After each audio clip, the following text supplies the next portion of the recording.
नमस्कार. कधी विचार केलाय का की आपल्या शरीरात एक असं इंजिन आहे जे जन्मापासून ते अगदी शेवटच्या श्वासापर्यंत एका क्षणासाठीही न थांबता काम करतं?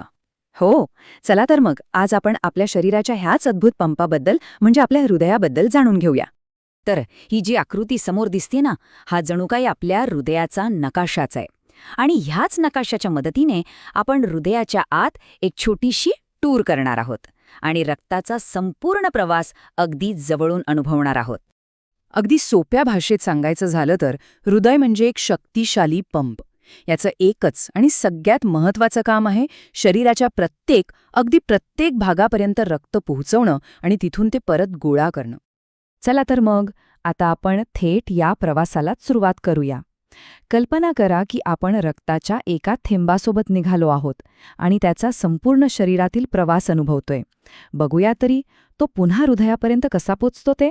तर बघा, जेव्हा रक्त शरीरातल्या सगळ्या अवयवांना ऑक्सिजन आणि पोषक तत्व पुरवून येतं तेव्हा खरं तर त्यातली सगळी ऊर्जा संपलेली असते.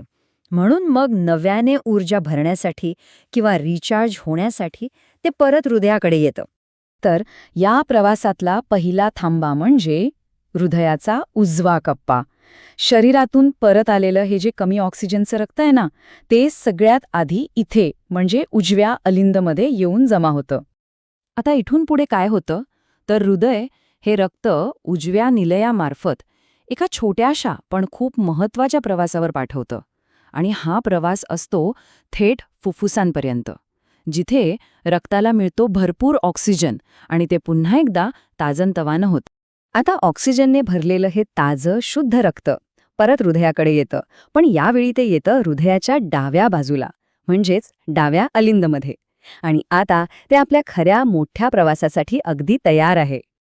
आणि मग येतो तो सगळ्यात महत्त्वाचा क्षण. हृदयाचं डावं निलय एका प्रचंड शक्तीने, एका जोरदार पंपाने हे ऑक्सिजननी भरलेलं रक्त पूर्ण शरीराकडे ढकलतं. अगदी पायाच्या नखापासून ते डोक्याच्या केसांपर्यंत, शरीराच्या प्रत्येक पेशीपर्यंत. चला तर मग हा संपूर्ण प्रवास पुन्हा एकदा थोडक्यात बघूया.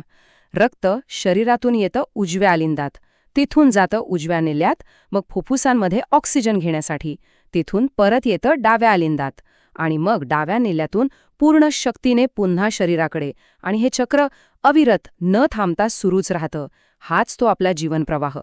बरं, रक्ताचा मार्ग तर आपल्याला कळला, पण हे रक्त ज्या रस्त्यांवरून प्रवास करतं त्याबद्दल काय?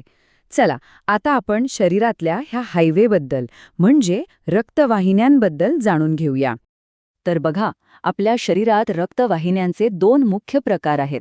एक म्हणजे धमन्या, ज्या हृदयापासून शुद्ध रक्त शरीराच्या वेगवेगळ्या भागांकडे घेऊन जातात. आणि दुसऱ्या म्हणजे शिरा, ज्या शरीराकडून वापरलेलं रक्त परत हृदयाकडे घेऊन येतात. अगदी सोपं आहे नाही का? चला आता पुढे जाऊया.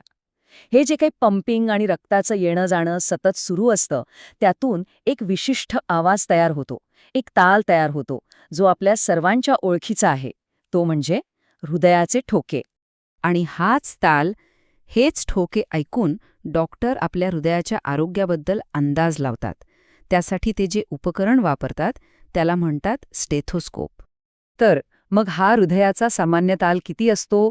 तर बघा, जेव्हा एखादी निरोगी व्यक्ती आरामात असते तेव्हा तिचं हृदय एका मिनिटाला सुमारे 72 वेळा धडधडतं. हीच आपल्या जीवनाची लय आहे. मग याचा नेमका अर्थ काय? तर हे जे ठोके आहेत ना, ते दुसरं तिसरं काही नसून आपलं हृदय जे न थांबता काम करतंय त्याचा प्रत्यक्ष पुरावा आहे. प्रत्येक ठोका आपल्याला सांगतो की जीवनदायी रक्त पुन्हा एकदा शरीराच्या प्रवासावर निघाला आहे. चला तर आता आपल्या या हृदयाच्या सफरीच्या शेवटी आपण जे काही पाहिलं त्यातील प्रत्येक भागाची मुख्य भूमिका काय हे थोडक्यात आणि सोप्या शब्दात समजून घेऊया. तर सगळ्यात महत्त्वाचं काय लक्षात ठेवायचं? हृदय हे एक पंप आहे. अलिंद हे रक्त स्वीकारणारं प्रवेशद्वार आहे. निलय हे रक्त बाहेर ढकलणारं शक्तिशाली इंजिन आहे. आणि धमन्या व शिरा या रक्ताच्या वाहतुकीचे मार्ग आहेत. इतकं सोपं आहे हे. शेवटी एकच प्रश्न मनात येतो की एवढी गुंतागुंतीची रचना संपूर्ण आयुष्यभर एक क्षणही विश्रांती न घेता इतक्या अचूकपणे कशी काय काम करू शकते? हा खरंच आपल्या शरीराच्या रचनेचा एक चमत्कार नाही का? विचार करा, हे सगळं आपल्या आत याच क्षणी अविरतपणे घडत आहे.